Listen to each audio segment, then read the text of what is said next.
Olá, tudo bem com vocês? Sejam bem-vindos a mais uma aula do professor Maurício. Se inscreva no meu canal ou então curte lá os vídeos. Se quiser comentar também, fazer críticas e não quiser curtir, não tem problema também, desde que não falte com respeito. Ou então me acompanhe no Instagram, curtindo a minha página, professor Maurício Geografia, dando aquela curtida. Alguns vídeos meus estão lá, algumas postagens minhas referente à geografia. Bom, na aula de hoje a gente vai falar sobre o Japão e tigres asiáticos. É importante falar tanto do Japão quanto do tigres asiático porque eles têm uma relação muito forte. O Japão foi um país que cresceu muito após a Segunda Guerra Mundial, se tornou uma referência na questão tecnológica e até mesmo no modelo industrial, como é o caso do Toyotismo, que é um modelo que foi inspirado depois em muitas outras empresas no planeta. Então, o Japão se tornou uma referência na produção de tecnologia e na produção também de automóveis e no caso de produtos de valor agregado. Esse sucesso do Japão acabou influenciando os demais vizinhos asiáticos e aí o surgimento dos tigres asiáticos, que são um país que obteve um grande desenvolvimento, sobretudo a partir da década de 60 e 70. Então a gente vai falar dos velhos tigres, como o caso de Coreia do Sul, Hong Kong, Singapura e Taiwan, e também o surgimento dos novos tigres a partir dos anos 80 e 90. Aí tem a Filipinas, Indonésia, Malásia, Tailândia. Então eles têm algumas características em comum. Há uma pequena diferença entre os velhos tigres e os novos tigres em relação às questões sociais, né? O padrão de vida dos velhos tigres são melhores, é praticamente de países desenvolvidos. E os novos tigres ainda têm alguns problemas socioeconômicos que precisa resolver. Mas então é importante falar um pouco sobre isso e espero que vocês gostem da aula e qualquer dúvida estarei à disposição, tá bom? Bom, gente, vamos iniciar então uma aula sobre o Japão e tigres asiáticos. Tanto o Japão quanto os países que compõem o tigre asiático caminham lado a lado, até porque eles têm características em comuns no seu modelo industrial. Então, por isso que eu coloquei essa aula Japão e tigres asiáticos junto. Vou fazer uma pequena introdução sobre o Japão e esses países que compõem o tigre asiáticos. O que acontece? O Japão ele se torna uma grande potência após a derrota na Segunda Guerra Mundial. Esse sucesso do Japão vai acabar influenciando seus vizinhos no continente, que vai ficar conhecido como os tigres asiáticos. Então, algumas características do modelo japonês que também tem muita relação com os tigres. É uma economia que é bastante orientada para o mercado externo, grande capacidade de competição no mercado mundial. Então, seus produtos são altamente competitivos e conseguem vencer outros produtos. Outra característica comum entre o Japão e os países que compõem os tigres asiáticos, que é a forte presença do Estado na economia. Os países são capitalistas, mas têm um Estado muito forte, ou seja, o Estado investe bastante nas indústrias desses países. Aqui, falando bem rapidinho dos tigres, depois eu vou falar com mais detalhe, aqui tem um mapa dos tigres asiáticos, os tigres mais antigos, que estão em laranja mais acentuado, que é Coreia do Sul, Hong Kong, Taiwan e Singapura. E os novos tigres, que estão em laranja mais claro, são os países que começaram também a se industrializar um pouquinho depois. Então, de maneira geral, os indicadores econômicos e sociais dos novos tigres são inferiores aos velhos tigres, isso aí a gente vai falar com mais detalhes. Então, isso é só para vocês terem uma ideia, os países que compõem tanto os velhos tigres quanto os novos tigres, tá bom, gente? Para a gente começar de fato a aula, isso aí a gente foi uma pequena introdução, vamos então falar sobre primeiramente o Japão. E aí, falando do Japão, depois a gente entende um pouco como que os tigres asiáticos acabaram crescendo. Então, falando do Japão como uma grande potência industrial, a terceira maior economia do planeta. O Japão é um país que se aliou à Alemanha, à Itália, foi derrotado na Segunda Guerra Mundial, pelos Estados Unidos, sobretudo, principalmente após um bombardeio em Hiroshima e Nagasaki. O Japão teve boa parte de sua infraestrutura desestruturada devido à Segunda Guerra Mundial, porém o Japão conseguiu uma rápida recuperação, inclusive com o auxílio dos Estados Unidos, e aí isso elevou ao posto de segunda potência mundial na época. Hoje em dia é a terceira, mas o Japão teve uma grande recuperação. Então aqui tem alguns fatores que a gente pode se destacar, podemos destacar que é a mão de obra barata, disciplinada, abundante, que trabalhava bastante, né, longas jornadas de trabalho, forte investimento em educação, o Japão investiu muito em mão de obra qualificada, sobretudo, então houve bastante investimento em educação, em faculdades, em cursos profissionalizantes.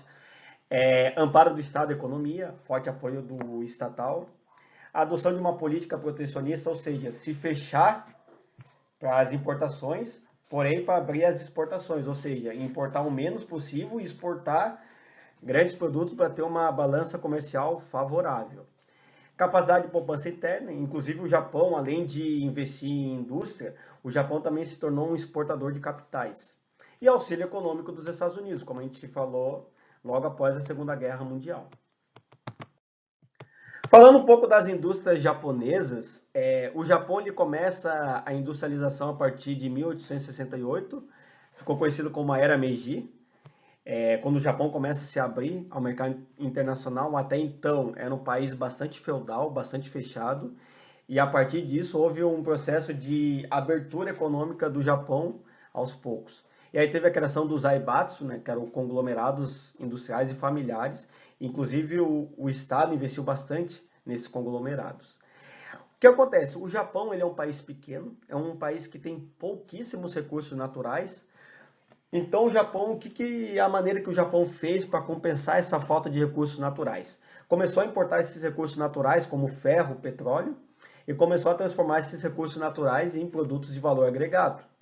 Então, por isso que o Japão começa a crescer a partir disso. Então, mesmo tendo essa escassez de recursos naturais, ele consegue transformar essa escassez em produtos com muito mais valor. Então, isso fez com que o Japão se tornasse muito competitivo no mercado mundial. Então, o Japão vai acabar se especializando em produtos tecnológicos e ainda por cima também mais baratos do que os produtos norte-americanos e europeus, por exemplo. O país também se destaca na produção de automóveis, que é o caso de muitas multinacionais, como a Toyota, a Honda, a Nissan.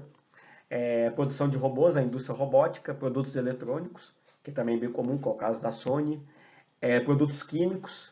O Japão também vai se destacar na indústria naval e de pesca. O Japão é um dos maiores produtores de pescado, inclusive é base da culinária japonesa. Bom, para a gente falar um pouco da indústria do Japão, não tem como não falar sobre o toyotismo, que é um sistema japonês de produção que ele ficou muito famoso a partir dos anos 50 e 60, que foi criada na Toyota, por isso que o nome toyotismo. Ele é um sistema diferente do Fordismo. Em vez de ser produção em larga escala, a mão de obra era multifuncional, qualificada, o sistema flexível de mecanização, usa o controle visual em todas as etapas de produção, ao contrário do Fordismo, onde cada trabalhador era responsável por um setor, e aí tinha o chamado alienação do seu processo de trabalho. A implantação de sistema de qualidade, ou seja, o funcionário ele era altamente capacitado, ao contrário do Fordismo, onde o funcionário só trabalhava, por exemplo, naquilo e uma parte do setor e ele não era tão qualificado. A aplicação do sistema just in time, ou seja, produzir no tempo certo e sem estoque, era uma coisa bem comum do toyotismo, ao contrário do Fordismo, onde a produção era em larga escala, tinha estoque. Como o Japão, as indústrias não são muito grandes, então eles eram obrigados a produzir conforme a demanda. E aí isso gerava custos, redução dos custos de produção. E uso de pesquisa de mercado, e isso foi uma coisa bastante importante. Tanto é que o toyotismo ele supera o Fordismo, lógico, ainda o Fordismo é forte em muitas indústrias, só que o toyotismo ele acaba ganhando força. Inclusive muitas empresas do planeta começaram a se inspirar no toyotismo. Então essa parte é importante falar desse modelo industrial japonês, bem diferente, por exemplo, do modelo fordista. Tá bom, gente? Aqui tem um mapa das indústrias japonesas. Então a região de Tóquio, que é a capital do país, até Osaka é a área mais industrial do Japão. Então vocês percebem bastante variedade da indústria japonesa, sobretudo a indústria naval, automobilística, a indústria tecnológica, isso é muito importante no Japão.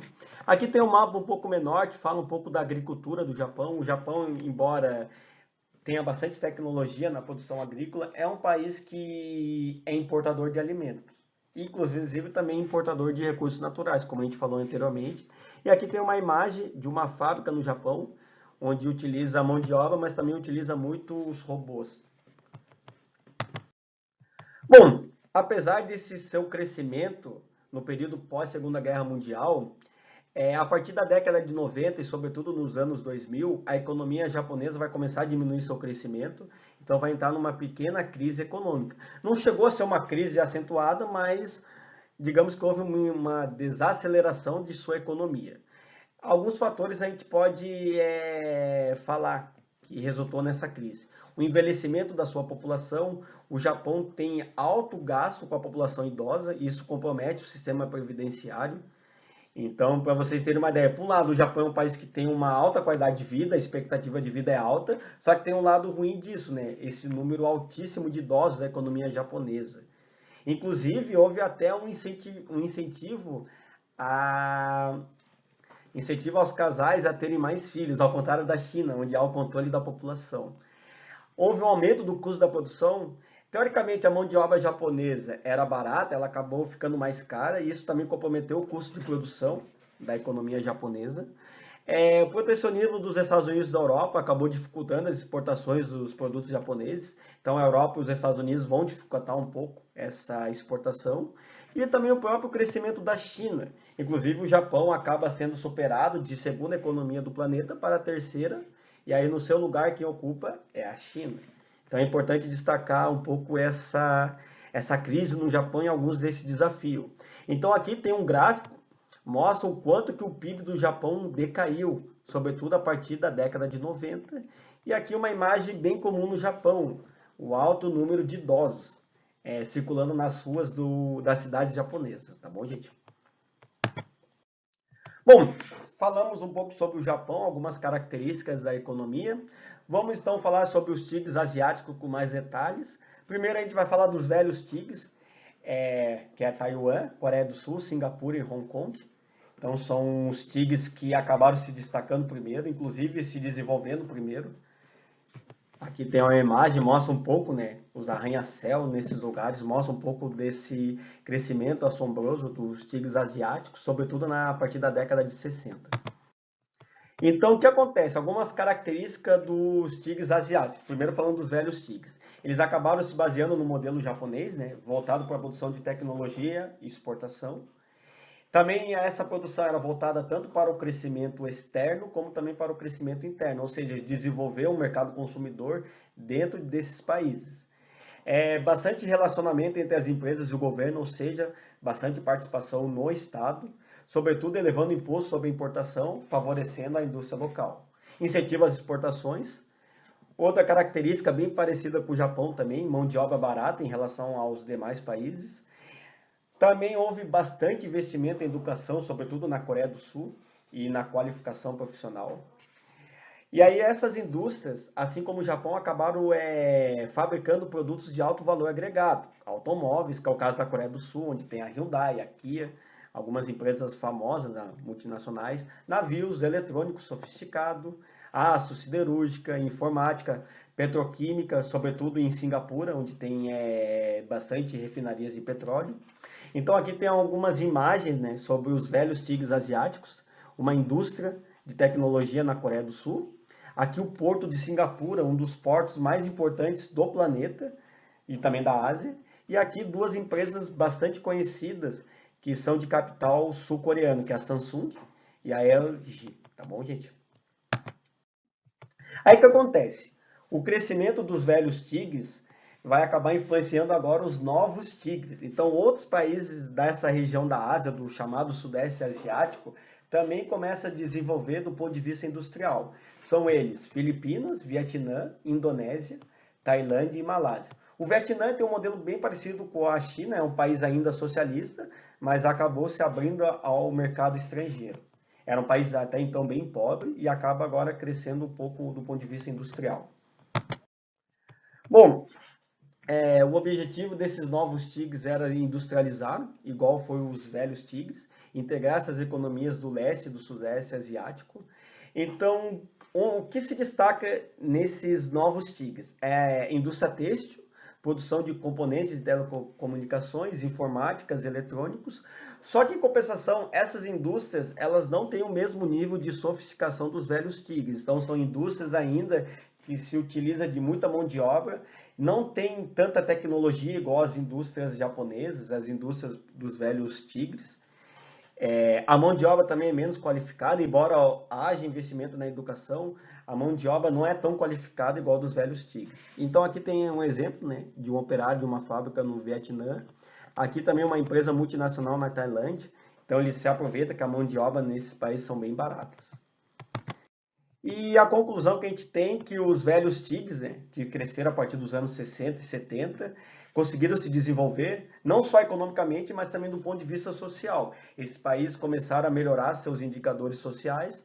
Os novos tigres, embora estejam se desenvolvendo do ponto de vista industrial, ainda não conseguiram atingir o mesmo nível social. Inclusive, esses países ainda têm graves problemas sociais que precisam ser enfrentados, tá bom, gente?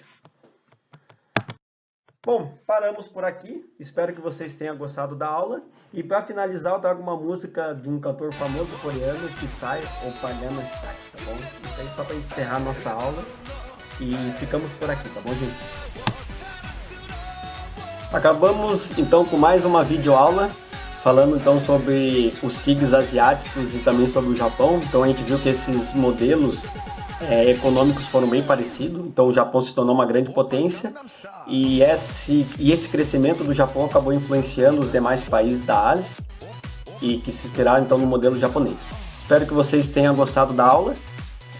Sugestões, críticas vocês podem lá colocar no YouTube. Caso vocês tenham gostado, dê aquele like e pode também fazer um elogio, tá bom, gente?